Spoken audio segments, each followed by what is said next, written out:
Olá a todos, apresento o Nicolas. Eu me chamo Adailton e sou pai do Nicolas. Em 2009 foi diagnosticado o Nicolas com uma doença chamada doença de Alexander.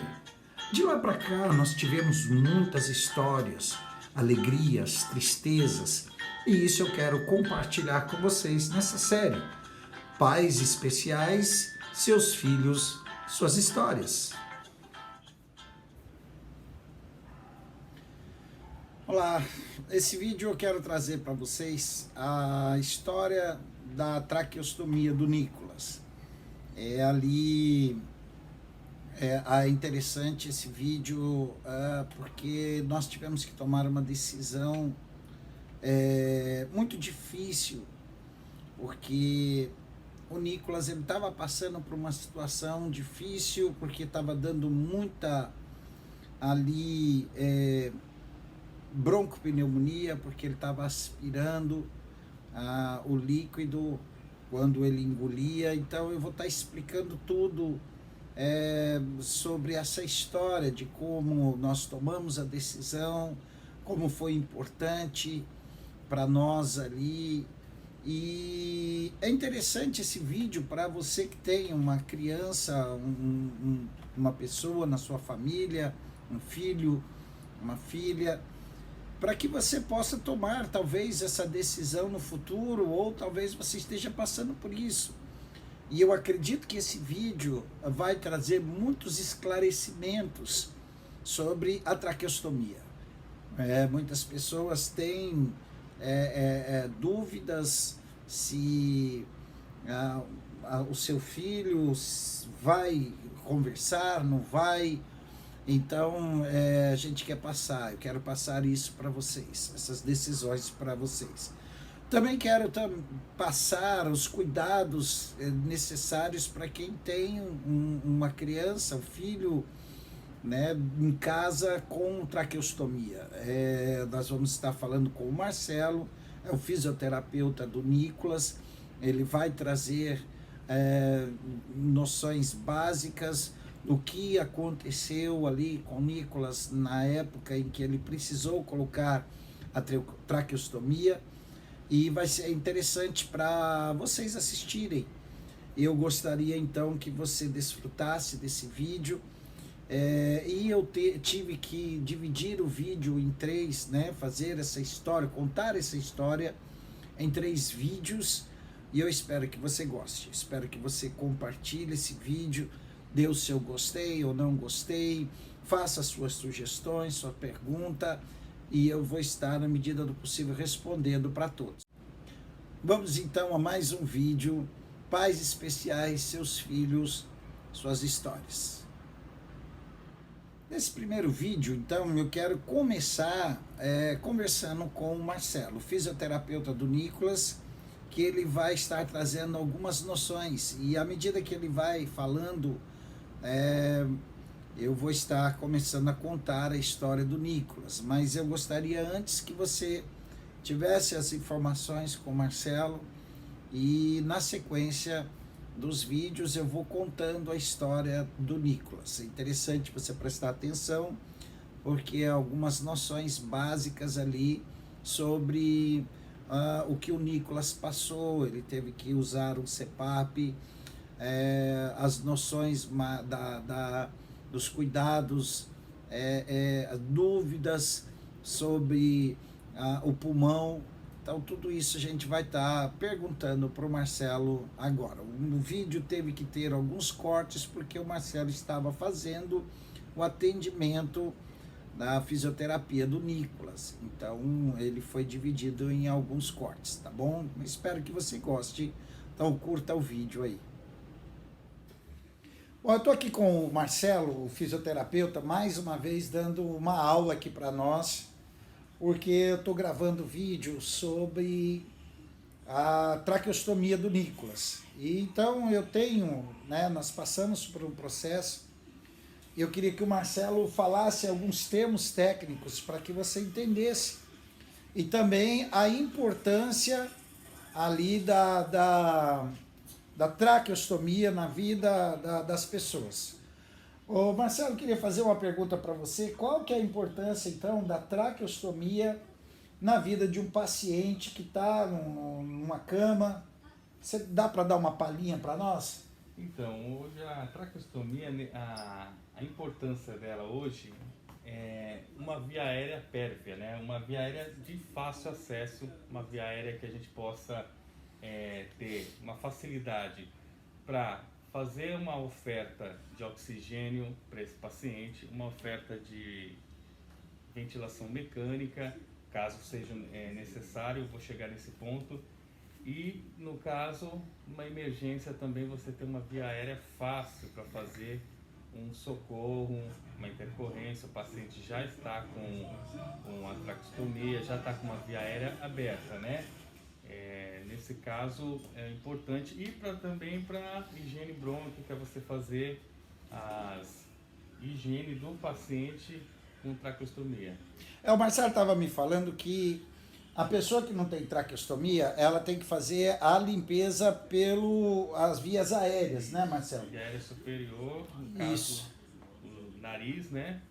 Porém, Via fica aérea mais difícil de estar fazendo a limpeza do pulmão, né? Isso que eu queria também que o Marcelo falasse, é que o pulmão, ele também enche os brônquios, né? E aí já fica difícil, né, Marcelo, para a pessoa respirar. Com certeza, hoje uma aspiração de via aérea superior, ele é muito mais complicada de se fazer, de se executar quando você tem direto uma traqueostomia. A traqueostomia é o tubo, né, ela já fica inserida já na traqueia do paciente e a distância para o broncofonte é mínima. Então você já com a sonda você não precisa nem ir tão profundamente, você consegue tirar, remover essa secreção do paciente. Com o paciente que não tem a traqueostomia, ou seja, que utiliza via aérea superior para respirar, você vai, obviamente, introduzir a sonda quase que por inteira, para poder fazer uma boa higiene brônquica.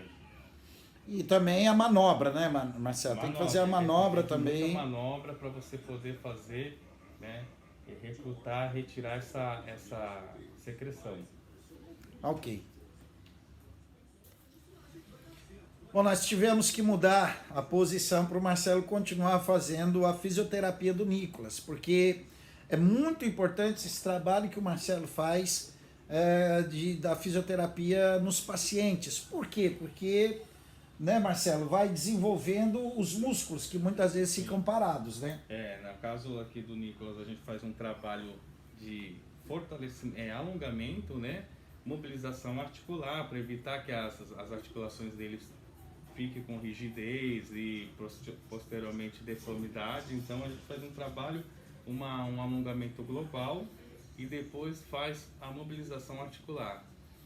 Uma coisa que eu queria falar, perguntar para o Marcelo também, que é algo interessante que nós conversamos ontem, antes da gente gravar, que tem muita gente que pensa, muitos pais que pensam que fazendo a traqueostomia vai ali deixar a pessoa, ela não vai conversar mais, ela não vai ter mais, não no caso do Nicolas, que ele foi necessário fazer, né,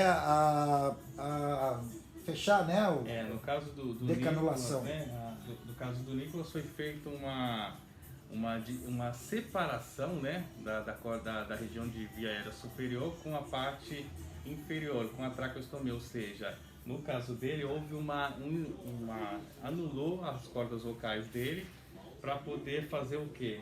Um único sistema de ventilação através da traqueostomia. Então ele ventila, ele consegue respirar, ele tem expansão pulmonar, só que através de uma única entrada através da traqueia, não mais pela via aérea superior. Isso foi, nós tomamos essa decisão porque o Nicolas estava tendo muito broncoaspiração. E aí a broncoaspiração fazia com que ele tinha princípios de pneumonia. Então por isso que na realidade foi uma decisão um pouco difícil para nós, porém foi algo que para ele teve uma qualidade de vida, algo melhor para ele. Mas como eu estava falando, tem pais ou ali cuidadores que têm receio de fazer a traqueostomia e o paciente não conversar mais. O Marcelo disse que não. Não, né, Marcelo? tem muito caso de pacientes com traqueostomia que conversa, que tem total, que a gente pode dizer, um trabalho de fono, consegue fazer com que esses pacientes conversem, tenham uma vida até muitos do caso até normal. Eu já vi paciente que utiliza paciente com cânula metálica, que faz as suas atividades, sai na rua, conversa. A única diferença que a gente vai ter nesse caso, um paciente que fala, que conversa, consegue conversar com a traqueostomia, o cuff dele sempre vai ser desinsuflado. Ele é um paciente que não é dependente de ventilação mecânica. Se ele fosse dependente da ventilação mecânica, ou seja, ele teria o cuff dele insuflado e não conseguiria falar. Para que esse paciente possa vocalizar, possa falar, ele tem que ser um paciente que não dependa de ventilação mecânica e que utilize o cuff desinsuflado. Nós vamos em outro vídeo falar sobre a ventilação mecânica e o cuff. O cuff também é um balãozinho que tem, né? A gente fala nos termos aí, povão. É um balãozinho que tem na ponta da traqueostomia que impede ali, né, de voltar o fluxo né, Marcelo? O cuff, né, na verdade é um estabilizador, né? Ele, além de ser um estabilizador da própria traqueostomia, ele faz um processo de vedação quando esse paciente está sob ventilação mecânica. Então ele veda, além dele vedar totalmente para que esse paciente tenha uma oferta da ventilação mecânica por completo, ele serve também para a estabilização da cânula e também, em alguns casos, paciente muito cialorreico, muito secretivo, esse balonete do cuff insuflado ele vai servir para reter a secreção. Ou seja, o paciente inibe o risco de uma broncoaspiração também. Legal. Show. Bom, agora nós tivemos que mudar de novo, mas eu queria que o Marcelo explicasse sobre o CPAP. O CPAP, o Nicolas, foi necessário ter o CPAP lá quando ele teve internado na UTI, depois que ele fez a traqueostomia. Uma coisa interessante que nós não sabíamos, que quando a pessoa faz a intubação, é muito difícil da pessoa desentubar, né? Que fala, Marcelo? Na verdade, quando a pessoa está entubada, ela tem aquele protocolo, o tempo que ela está internada, ela tem um protocolo de extubação, na verdade decanulação, né? A equipe já pensa numa retirada dessa traqueostomia. E aí quando após feito todos os testes e que o paciente começa a diminuir a sedação do paciente, é feito o processo de extubação e aí logo após é colocado o paciente numa técnica de CPAP, para que ele possa ter pressão positiva nas vias aéreas. E aí é feita a avaliação desse paciente logo após a extubação. E aí, no caso, tendo autorizado, haja a extubação. Porém, uma das coisas que é interessante que isso acontece não só para as pessoas especiais, mas as pessoas também que são entubadas por causa de um acidente, alguma coisa, o pulmão fica preguiçoso. É incrível, se ele fica com a ventilação mecânica, que a gente fala, ventilação mecânica, que nós vamos conversar num outro vídeo, ele acaba o pulmão dele ali ficando preguiçoso. E ali o Marcelo vai estar explicando o que acontece nisso aí. No caso quando o paciente ele é entubado, ele passa por um processo de sedação. Essa sedação, ela faz com que o paciente ele relaxe por completo, né? Ele é um curalizante, ele para o músculo pulmonar. E o que acontece no caso? Esse paciente ele vai ter um certo tempo de internação, pode ser prolongada ou uma internação rápida.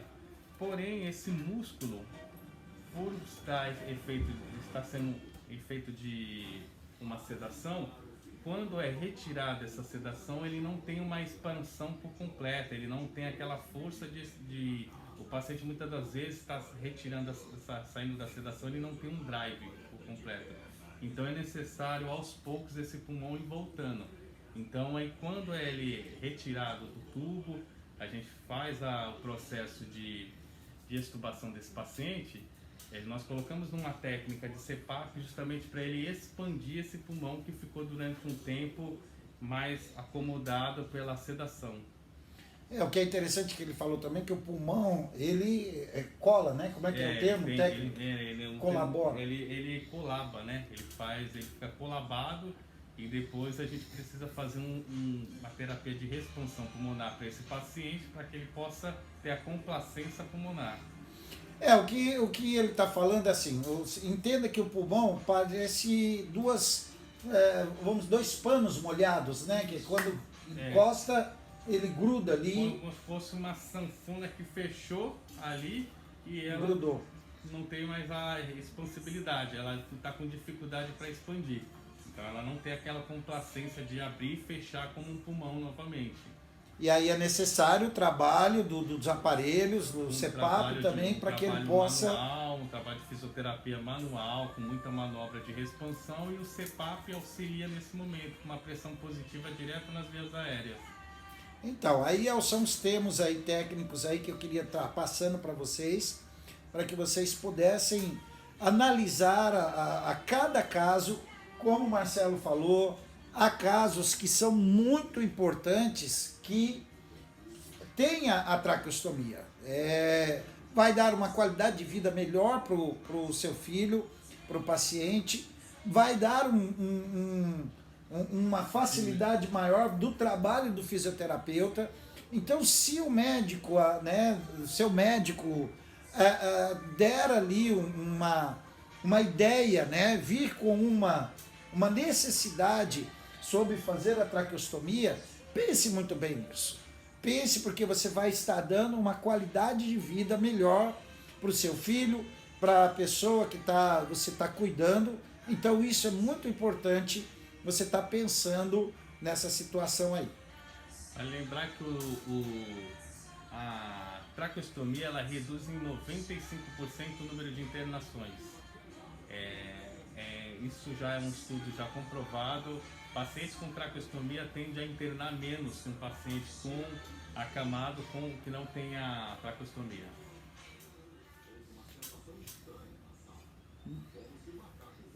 Bom, então, finalizando então o vídeo, o que eu quero passar para os pais, para os cuidadores, é que a importância da traqueostomia, que isso vai dar uma qualidade de vida para o seu filho, para a pessoa que você está cuidando. Entenda isso. Muitas vezes você vai pensar, mas a paciente, mas meu filho vai perder alguma coisa. Entenda muitas vezes que a enfermidade ela pode trazer algo mais complicado para a pessoa, para o seu filho ou para o paciente, do que fazendo a traqueostomia. Porque a traqueostomia você vai dar uma qualidade de vida melhor para o seu filho, para o cuidador. Não é, Marcelo? Sem dúvidas. A traqueostomia ela reduz muito o número de internações. Ela, por todos esses motivos que nós já falamos anteriormente, o fato de manejo para aspiração, o fato de uma emergência você precisar de uma via aérea rápida, no caso de uma emergência, um médico pode vir e fazer uma ventilação, a equipe pode ventilar esse paciente muito rápido e preservando os órgãos vitais dele numa emergência. Então consulte o seu médico, consulte o fisioterapeuta e veja a importância, se aprofunde mais nesse assunto, porque nós tivemos realmente um certo receio de fazer a traqueostomia no Nicolas, mas depois que olhamos, eu e a Andréia analisamos por um fato, hoje o Nicolas tem uma qualidade de vida muito melhor do que se ele tivesse continuado somente com as vias aéreas. Tá bom? Então a gente vai continuando o vídeo. Quero agradecer o Marcelo por essas explicações aí, que Deus possa te abençoar cada vez mais. E querendo o contato do Marcelo também, a gente vai colocar aí para você poder conversar mais com o Marcelo, tá? Deus abençoe e vamos continuar o vídeo então.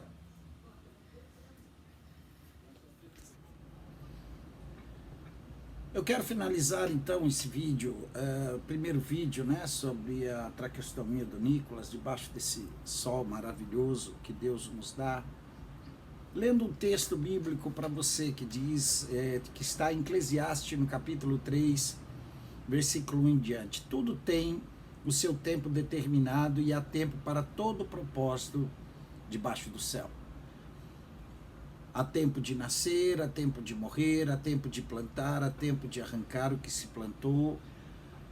O escritor, então, de Eclesiastes, ele faz aqui, então, uma referência de todas as decisões que nós temos que tomar no dia a dia. As decisões são importantes para nós e vão fazer com que possamos tomar, né, caminhos que vão ser bons e caminhos que não vão ser bons. A Bíblia também fala sobre aquilo que nós colhemos quando plantamos. No caso da decisão, do tempo da decisão de colocar uma traqueostomia no Nicolas, foi algo assim de Deus, foi o tempo certo de Deus para a nossa vida. Nós agradecemos muito a Deus por ter esse tempo para nós, para que nós pudéssemos dar uma qualidade de vida melhor para o Nicolas. Por isso, faça as suas orações, peça a Deus, Deus dá sabedoria, o apóstolo Tiago diz isso, quem quer sabedoria, peça a Deus que Ele dá, e eu acredito que Ele vai levar você a tomar uma sábia decisão para o seu filho, sua filha, para a pessoa que você está cuidando, para que assim ela possa ter uma qualidade de vida melhor. Tá? Que Deus abençoe vocês, que Deus ilumine nas tomadas de decisões, no tempo certo para todas as coisas. E eu acredito que você tomará a decisão certa, como nós tomamos para o Nicolas. Eu espero que você tenha gostado do vídeo, compartilhe ele. E no próximo vídeo eu vou estar então entrando ali no ano em que nós tivemos que tomar essa decisão de colocar uma tráqueo no Nicolas. Deus abençoe você, sua casa, sua família, em nome do Senhor Jesus. Um abraço, fiquem com Deus.